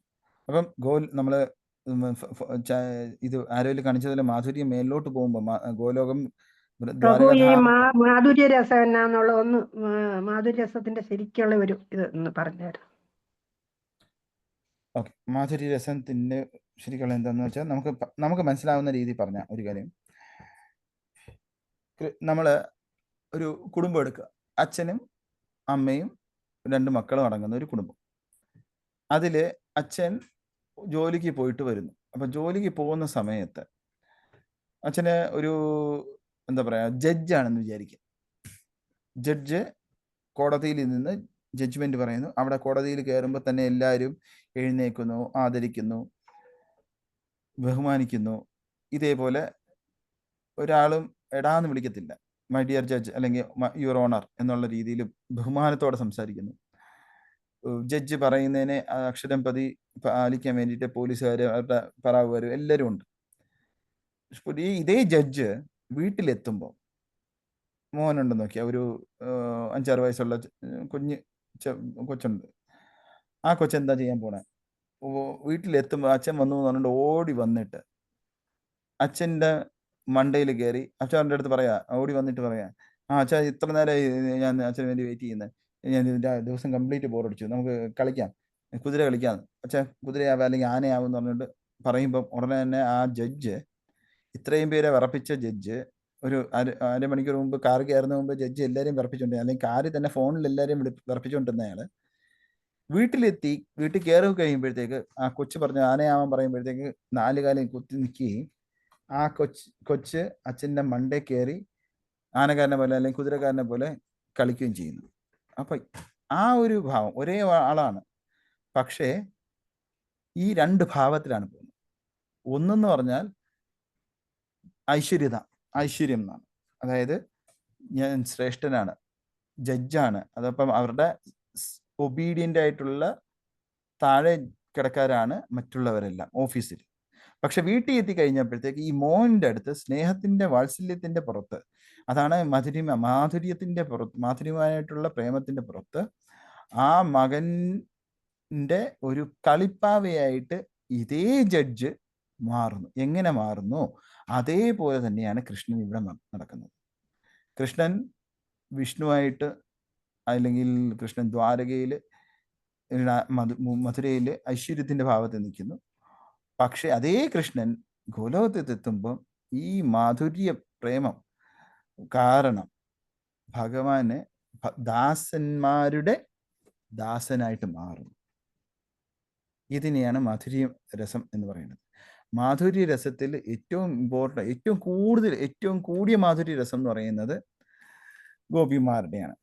ഗോപിമാരിൽ ഏറ്റവും കൂടിയ ഒരു മാധുര്യ രസമുള്ളത് രാധാറാണിക്ക്.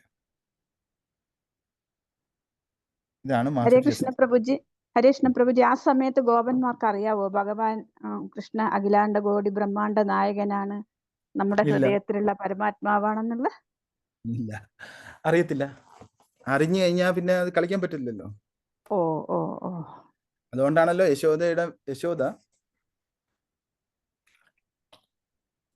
യശോദയുടെ ലീലയുണ്ടല്ലോ, വാ തുറക്കുമ്പോ കൃഷ്ണൻ യശോദ എല്ലാം കാണിക്കുന്നുണ്ട്.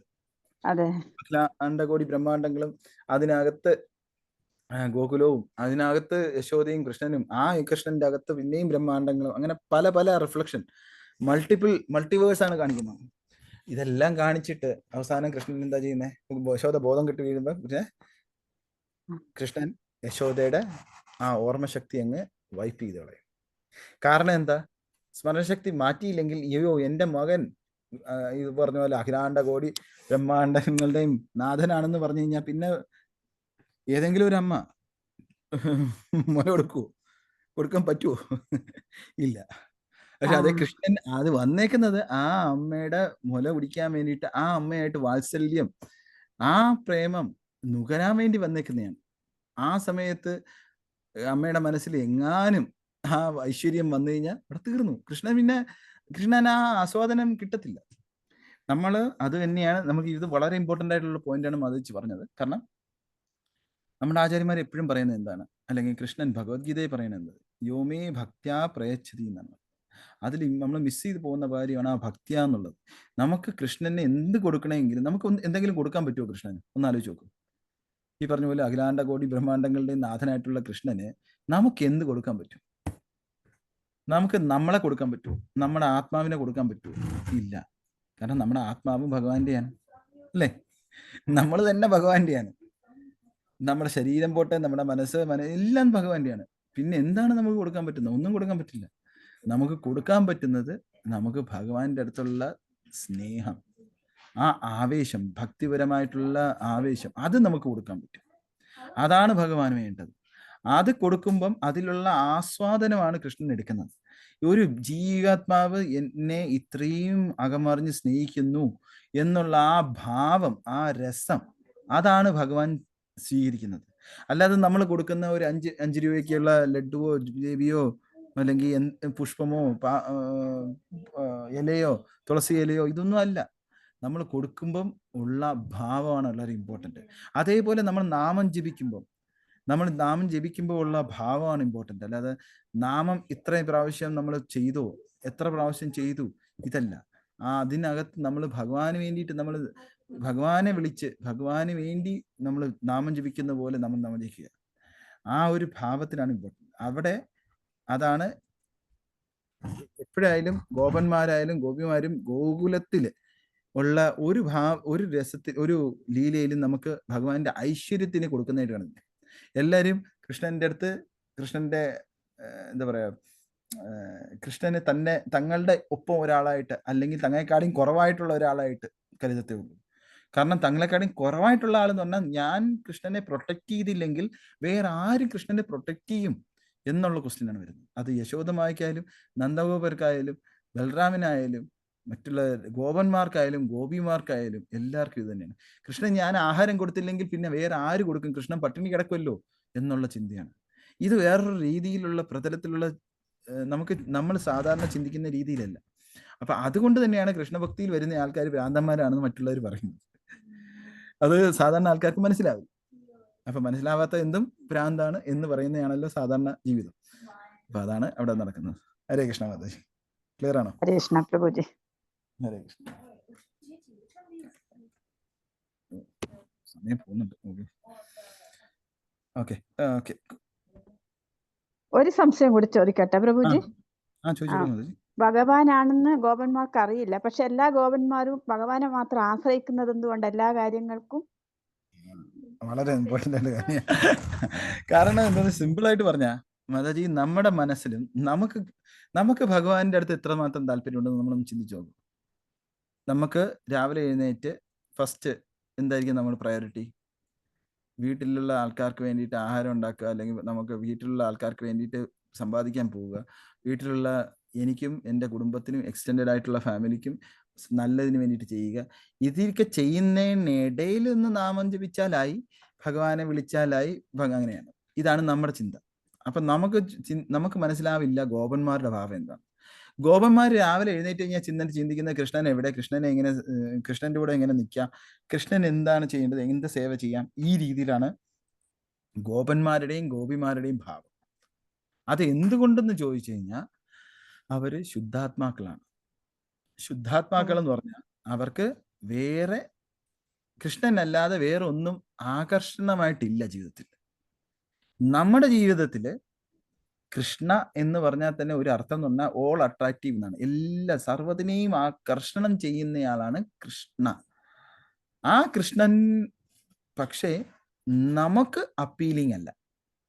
നമുക്ക് ചിലപ്പം സിനിമ സോങ്സ് ആയിരിക്കാം, സിനിമകളായിരിക്കാം, സിനിമ നടന്മാരുടെ ആയിരിക്കാം, നടിമാരെ ആയിരിക്കാം, അല്ലെങ്കിൽ ഫിലിം സ്റ്റാർ അല്ല സ്പോർട്സ്മാൻ ആയിരിക്കാം. ഇവരെ ആയിരിക്കും നമുക്ക് ആകർഷണം തോന്നുന്നത്. ഇത് ഏറ്റവും ആകർഷണമായിട്ടുള്ള കൃഷ്ണൻ നമ്മളെ ആകർഷിക്കാതെ ഇവരെല്ലാം ആകർഷിക്കുന്നത് എന്തുകൊണ്ടെന്ന് ചോദിച്ചാൽ ഇത് കൃഷ്ണന്റെ പ്രശ്നമല്ല, നമ്മുടെ മനസ്സിന്റെ പ്രശ്നമാണ്. ഇതിന് ആചാര്യന്മാർ പറയുന്ന എക്സാമ്പിൾ, കാന്തം ഇരുമ്പിനെ ആകർഷിക്കും, ഓട്ടോമാറ്റിക് ആയിട്ട് വരും. പക്ഷേ ഇരുമ്പില് തുരുമ്പ് പിടിച്ചു കഴിഞ്ഞാൽ പിന്നെ ആകർഷണം കുറയും. അതേപോലെയാണ് നമ്മുടെ മനസ്സിനകത്ത് തുരുമ്പ് പിടിച്ചിരിക്കുകയാണ്. എന്താണ് ആ തുരുമ്പ്? ഭൗതികമായിട്ടുള്ള ആഗ്രഹങ്ങൾ, ഭൗതികമായിട്ടുള്ള വാഞ്ച. ഇത് കാരണം നമ്മുടെ ഓരോരുത്തരുടെയും മനസ്സിൽ കൽമഷങ്ങൾ ഉള്ളത് കാരണം നമ്മുടെ ശരിക്കായിട്ടുള്ള ആകർഷണം എന്തിലാണ് എന്ന് പോലും നമുക്കറിയത്തില്ല. അതാണ് നമ്മുടെ സിറ്റുവേഷൻ. പക്ഷെ ഗോപന്മാർ അങ്ങനെയല്ല. അതാണ് വ്യത്യാസം. ഓക്കെ മനസ്സിലായി? Prabhuji, thank you. Hare Krishna. Hare Krishna. Okay okay. അപ്പൊ ഇനി ആ പോയിന്റ് പറഞ്ഞു.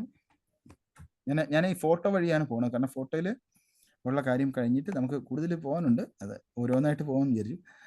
നമുക്ക് അത് കഴിഞ്ഞിട്ട് മധുര കഴിഞ്ഞാൽ ദ്വാരകയിലെത്തും. അപ്പോൾ ഈ മധുര, ദ്വാരക, ഗോവലോകം ഈ മൂന്നെണ്ണത്തിൻ്റെ വ്യത്യാസം നമുക്ക് ഇവിടെ ഒന്ന് ഡിസ്കസ് ചെയ്യാം. ഓക്കെ. നേരത്തെ പറഞ്ഞ പോലെ, ഒന്ന് മാധുര്യം കൂടുതലാണ് മേലോട്ട് പോകുമ്പം, ഐശ്വര്യം കൂടുതൽ പ്രകടമാകുന്നത് താഴോട്ട് വരുമ്പോഴാണ്. തമ്മിൽ അതിൻ്റെ ഞാൻ ഇപ്പം പറഞ്ഞ വാക്കിൻ്റെ അർത്ഥം എല്ലാവർക്കും മനസ്സിലായി എന്ന് വിചാരിക്കുന്നു. ഞാൻ ഒന്നുകൂടെ ചോദിക്കാം, ദ്വാരകയിലാണോ മധുരയിലാണോ ഗോലോകത്താണോ ഐശ്വര്യം കൂടുതൽ?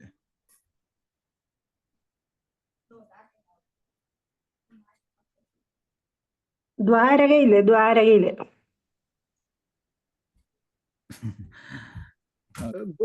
ഗോലോകത്ത് പക്ഷേ പ്രകടമല്ലാതെ മാധുര്യമാണ് അവിടെ കൂടുതൽ പ്രകടം. കറക്റ്റ്, ഉമാമാതാജിയാണ് കറക്റ്റായിട്ട് പറഞ്ഞത്. ഗോലോകത്താണ് ഐശ്വര്യം ഏറ്റവും അധികമായിട്ടുള്ളത്. ദ്വാരക, മധുര, ഗോലോകം നോക്കിക്കഴിഞ്ഞാൽ ഗോലോകത്താണ് ഐശ്വര്യം ഏറ്റവും കൂടുതലുള്ളത്. പക്ഷേ അവിടെ പ്രകടമല്ല. കാരണം മാധുര്യം അതിനെയും കവച്ച് വെച്ചിരിക്കുകയാണ്. ഞാൻ ഒരു കാര്യം ചെയ്യാം, ഞാൻ ഈ പോയിന്റ് ഡ്രൈവ് ചെയ്യാൻ വേണ്ടിയിട്ട് ഒരു കഥയും കൂടെ പറഞ്ഞിട്ട് ഞാൻ ഇന്നത്തേക്ക് നിർത്താം. പക്ഷെ അതിനു മുമ്പ് ഞാൻ ഒരു ക്വസ്റ്റ്യൻ ഉണ്ട്. ഇത്രയും സ്ലോ ആയിട്ട് പോയാൽ മതിയോ അതോ സ്പീഡിൽ പോകണോ? ഞാൻ കഴിഞ്ഞ ആഴ്ചയും ചോദിച്ചതാണ്, ഒന്നുകൂടെ ഞാൻ ചോദിക്കുകയാണ്. കാരണം സ്ലോ ആയിട്ട് പോയാൽ നല്ല ഡീറ്റെയിലിൽ പോകേണ്ടി വരും, പലർക്കും ബോറായിട്ട് തോന്നുമായിരിക്കും. അതുകൊണ്ടാണ് ഒന്നുകൂടെ ഞാൻ ചോദിക്കുന്നത്.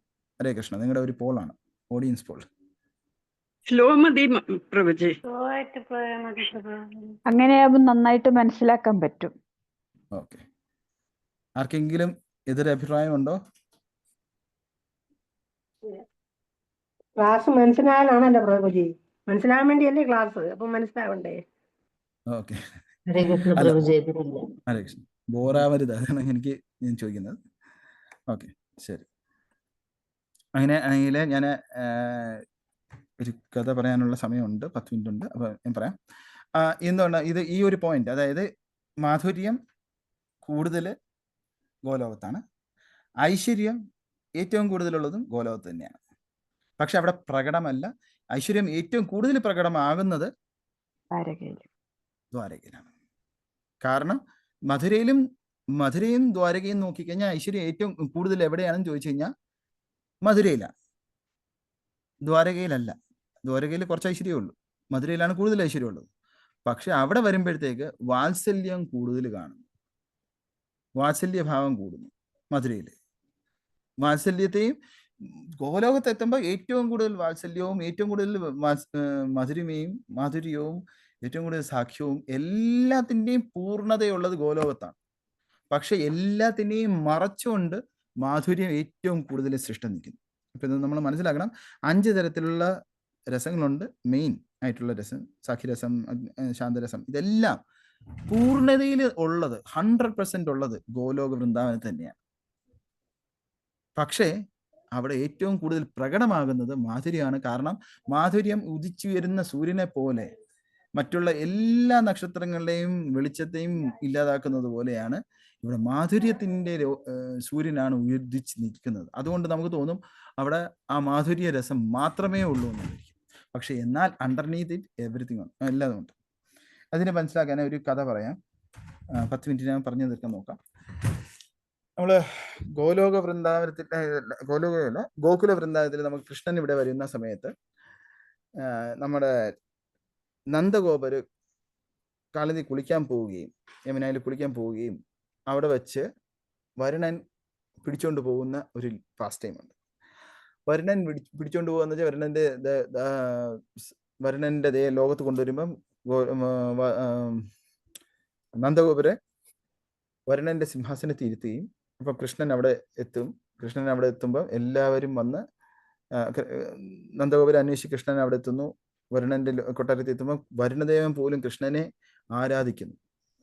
ആ സമയത്ത് നന്ദഗോപര് നോക്കുമ്പം വരുണന്റെ ലോകത്ത് ഭയങ്കര ഐശ്വര്യം. അപ്പൊ അത് ഐശ്വര്യം കണ്ടിട്ട് നന്ദഗോപര് വാ തുറന്നുപോയി. ഇങ്ങനെ അസ്തമിക്കുക. പക്ഷെ ഏറ്റവും കൂടുതൽ അതിശയം തോന്നിയത് ഇത്രയും ഐശ്വര്യമുള്ള വരുണൻ എൻ്റെ കൊച്ചു പിഞ്ചു ബാലനായിട്ടുള്ള കൃഷ്ണനെ ആരാധിക്കുന്നു. അപ്പൊ ഈ നന്ദഗോപുരം വിചാരിച്ചു ഇപ്പൊ ചിലപ്പോൾ വരുണന് തെറ്റുപറ്റിയതായിരിക്കും, അതുകൊണ്ടായിരിക്കും ചെയ്യുന്നത് എന്ന് പറഞ്ഞ് വിട്ടു. പുള്ളിക്കാരൻ കൃഷ്ണനുമായിട്ട് ഗോകുലത്തിൽ എത്തിയിട്ട് നന്ദഗോപർ എല്ലാ ഗോപന്മാരെയും ഗോപികളെയും വിളിച്ചിട്ട് വളരെ അത്ഭുതത്തോടെ പറഞ്ഞു കൊടുക്കുകയാണ്. ഇങ്ങനെ വരുണലോകത്ത് ഇതൊക്കെയുണ്ട്, ഇന്ന എന്തോ കസ്തൂരി മണികളുണ്ട്, മറ്റേ മണികളുണ്ട്, നീലചന്ദ്രൻ, പല പല സ്റ്റോൺസ് ഉണ്ട്. ഇതെല്ലാം പറഞ്ഞ് വൈഡൂര്യ മണി ഇങ്ങനെയൊക്കെ ഉള്ള കാര്യങ്ങളെല്ലാം പറഞ്ഞ് ലൈറ്റ് ഇങ്ങനെയാണ് വരുന്നത്, അങ്ങനെയാണ്. ഇപ്പൊ ഒരാള് ഒരു കുഗ്രാമത്തിൽ നിന്ന് ഒരാള് നാട്ടിൽ വന്നിട്ട് അയാൾ തിരിച്ചു പോയി കഴിഞ്ഞാൽ എന്തെല്ലാം പറയുമോ അതുപോലെ. അല്ലെങ്കിൽ ഇന്ത്യയിൽ നിന്ന് വെളിയിൽ പോവാത്ത ആൾക്കാരുടെ അടുത്ത് വെളിയിൽ നിന്ന് വന്ന ഒരാൾ എങ്ങനെയായിരിക്കും വിദേശത്തെ കുറിച്ച് പറയുന്നത്, അതേപോലെ ഒരു കൗതുകത്തോടെ എല്ലാം പറഞ്ഞു കൊടുക്കുന്ന പോലെ നന്ദഗോപുരം ഇന്ന് പറയുകയാണ്. ഇത് കണ്ടിട്ട് കൃഷ്ണൻ ഇങ്ങനെ ചിരിക്കുകയാണ്, കാരണം ഇവരുടെ ഐശ്വര്യം മനസ്സിലാവുന്നില്ല. അപ്പൊ ഇത് കേൾക്കുന്നതോടുകൂടി ഗോകുലത്തിലുള്ള എല്ലാവർക്കും ഭയങ്കര ഐശ്വര്യം, വരുണതേ ലോകത്ത് താമസിക്കുന്ന ആൾക്കാർക്ക് എന്ത് ഭാഗ്യം ചെയ്ത ആൾക്കാരാണ്. നമ്മളിവിടെ ഇങ്ങനെ എന്താ പറയണേ, വൃന്ദാവനത്തിലെ കാടും മണ്ണും പൊടിയും ചിരകളും ഇലകളും ഇതൊക്കെയേ ഉള്ളൂ. പക്ഷെ അവിടെയൊക്കെ വൈഡൂര്യമാണ്, മറ്റേ ഇന്ദ്രനീല മണികളാണ്, ചിന്താമണികളുണ്ട് അവിടെ. ഇതൊക്കെ നമുക്കൊന്ന് കാണാൻ പറ്റുമോ എന്നൊക്കെ പറഞ്ഞ് ഓരോരുത്തർ ഇങ്ങനെ എന്ന് പറഞ്ഞ് നെടുവേർപ്പിട്ടോണ്ടിരിക്കുക. അപ്പൊ ഇതെല്ലാം കണ്ടിട്ട് കൃഷ്ണന് ചിരിയോട് ചിരി. കൃഷ്ണൻ മനസ്സിൽ വിചാരിക്കുക, എടാ പൊട്ടന്മാരെ, നിങ്ങൾക്ക് മനസ്സിലാവാൻ, നിങ്ങളാണ് സൃഷ്ടി തന്നെ ഏറ്റവും ടോപ്പ് മോസ്റ്റ് ഉള്ള സ്ഥലത്താണ് നിൽക്കുന്നത്, ഏറ്റവും കൂടുതൽ ഐശ്വര്യമുള്ള സ്ഥലത്താണ് നിൽക്കുന്നത്, നിങ്ങൾക്ക് അത് മനസ്സിലാവാഞ്ഞിട്ടാണെന്നുള്ള രീതിയിൽ കൃഷ്ണൻ ചിരിക്കാൻ തുടങ്ങി. പക്ഷെ ഇത് കേട്ട് നന്ദഗോപരുടെ ഈ വിവരണമെല്ലാം കേട്ട് കഴിഞ്ഞപ്പോ എല്ലാവർക്കും വരുണന്റെ ലോകത്തോട്ട് പോയേ പറ്റൂ. അപ്പൊ കൃഷ്ണന്റെ അടുത്ത് എല്ലാവരും വന്നിട്ട് പറഞ്ഞു, നമുക്ക് വരുണ ലോകത്ത് ഒന്നുകൂടെ പോയാൽ നമുക്ക് എല്ലാം ഒന്ന് കാണാൻ, ഐശ്വര്യമൊക്കെ കാണാനാണ്. കൃഷ്ണൻ പറഞ്ഞു, അതിന്റെ നിങ്ങൾക്ക് മനസ്സിലാവാഞ്ഞിട്ടാണ് കൃഷ്ണൻ പറഞ്ഞു വെളിപ്പെടുത്തി, അല്ലയോ നിങ്ങൾക്ക് മനസ്സിലാവാഞ്ഞിട്ടാണ്, നിങ്ങളാണ് ഏറ്റവും ടോപ്പ് മോസ്റ്റ് ഉള്ള ആൾക്കാർ. ആ വരുണ ലോകം എന്ന് പറയുന്നത് താഴെയാണ്, നിങ്ങളെക്കാട്ടിലും താഴെയുള്ള ലോകമാണ്, നിങ്ങളാണ് ഏറ്റവും കൂടുതൽ ഐശ്വര്യമുള്ളതെന്ന് പറഞ്ഞപ്പോഴത്തേക്ക് അവർ എന്തെല്ലാം പറഞ്ഞാലും വിശ്വസിക്കത്തില്ല. അപ്പൊ ആ സമയത്ത് കൃഷ്ണൻ ഒരു ഞൊടിയിടയില് പെട്ടെന്ന് തന്നെ ഒരു എന്താ പറയണ ട്രിക്ക് പോലെ, അല്ലെങ്കിൽ ട്രിക്ക് അല്ല, എന്താ പറയണ, ശരിക്കുള്ള ഗോലോകം ഈ ആൾക്കാർക്ക് കാണിച്ചു കൊടുത്തു. ഗോകുലത്തിൽ തന്നെ പ്രകടമാക്കി. ഇവിടെ കൃഷ്ണൻ നിൽക്കുന്ന സമയത്ത്, UP-യിൽ നിൽക്കുന്ന സമയത്ത് അവിടെ നിന്ന് ആൾക്കാർക്ക് എല്ലാവർക്കും ഒരു നിമിഷം കൊണ്ട് തന്നെ പെട്ടെന്ന് നോക്കിയപ്പോഴത്തേക്ക് അവരെല്ലാം ധരിച്ചിരിക്കുന്ന സാധാരണ തൊപ്പി എന്ന് പറയുന്നത് എല്ലാം, സാധാരണ എന്താ പറയണ, തുണി കൊണ്ട് കിട്ടുന്ന ടർബൻസ് എല്ലാം തന്നെ പല പല ഇന്ദ്രനീലമ, പല പല സ്റ്റോൺസ്, പ്രഷ്യസ് സ്റ്റോൺസ് വെച്ചേക്കുന്ന ഇത്, അവരുടെ ദേഹത്തിരിക്കുന്ന ഓരോ എന്താ പറയണ ആടയാഭരണവും നല്ല സ്വർണ്ണ നൂല് കൊണ്ടും സിൽക്ക് കൊണ്ടൊക്കെ ഉണ്ടാക്കിയത്. അവർ നോക്കുമ്പം മരങ്ങളെല്ലാം തന്നെ കൽപ്പദ്രുവങ്ങളാണ്, ഇച്ഛാ മരങ്ങളാണ്. അതേപോലെ റോഡ് നോക്കുമ്പം സാധാരണ പൊടിപുടമായി പിടിച്ചു കിടന്നതെന്ന് ഇവർ വിചാരിച്ചിരുന്നതെല്ലാം, ആ പൊടി എന്ന് പറയുന്നത് പ്രഷ്യസ് സ്റ്റോൺസ് പൊട്ടി വരുന്ന ആ പൊടിയാണ് ഈ ധൂമത്തിന്റെ പൊടിയായിട്ട് അവർ കാണുന്നത്. അപ്പൊ അവർക്ക് മനസ്സിലാവുന്നുണ്ട്, അവർ നിൽക്കുന്ന സ്ഥലം തന്നെ ഏറ്റവും കൂടുതൽ ഐശ്വര്യമായിട്ടുള്ള സ്ഥലമാണ്. അവർക്കത് മനസ്സിലായി കഴിഞ്ഞപ്പം ഉടനെ തന്നെ കൃഷ്ണൻ അടുത്തൊരു സ്നാപ്പിൽ തിരിച്ച് അവരെ കൊണ്ടുവരികയും മറ്റുള്ള ആ മെമ്മറി ഭഗവാൻ ഇറേസ് ചെയ്യുകയും ചെയ്തു.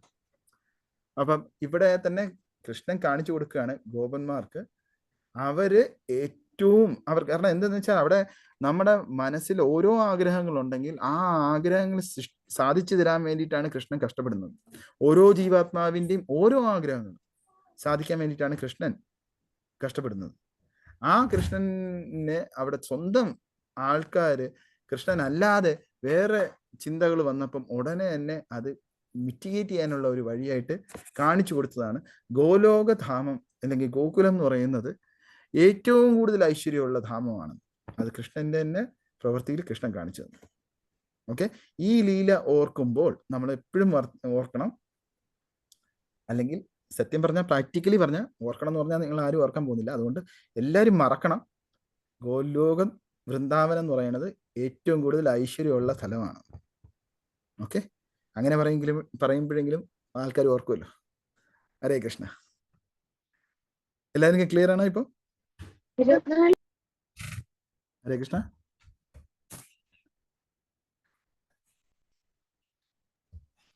ക്ലിയർ ആയി ക്ലിയർ ആയി ക്ലിയർ ആയി. ഓക്കെ.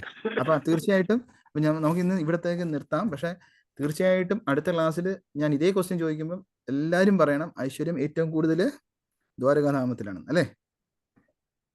അല്ല, ഗോലോക വൃന്ദാവനത്തിൽ. ദ്വാരകത്തിലാണ്. ഓക്കെ, ശരി, നമുക്ക് നോക്കാം. ഇന്ന് പറഞ്ഞു. ഇന്നിപ്പോ ഈ കഥ പറഞ്ഞ കാരണം ഓർമ്മ കാണും. പക്ഷെ 1 മാസം കഴിഞ്ഞിട്ട് വരുമ്പോഴത്തേക്ക് ഈ കഥയെല്ലാം സദൈവയാവും. അപ്പൊ നമുക്ക് നോക്കാം. Hare Krishna. Hare Krishna. Thank you bro. Hare Krishna. Hare Krishna. അല്ല, സമയമായില്ലേ? 3 മിനിറ്റ് കൂടെ ഉള്ളൂ. അതുകൊണ്ട് ഞാൻ നിർത്താൻ വിചാരിച്ചു. Okay bro. ഓക്കെ. ഹരേ കൃഷ്ണ. ഹരേ കൃഷ്ണ. ഹരേ കൃഷ്ണ.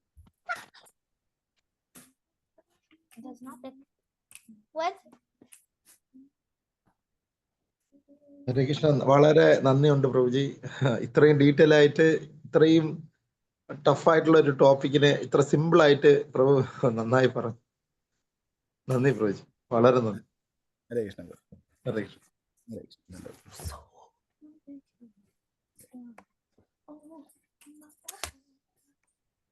ഹരേ കൃഷ്ണ. ക്ലോസ് ചെയ്യട്ടെ പ്രഭു. ഹരേ കൃഷ്ണ. Thank you. ഹരേ കൃഷ്ണ.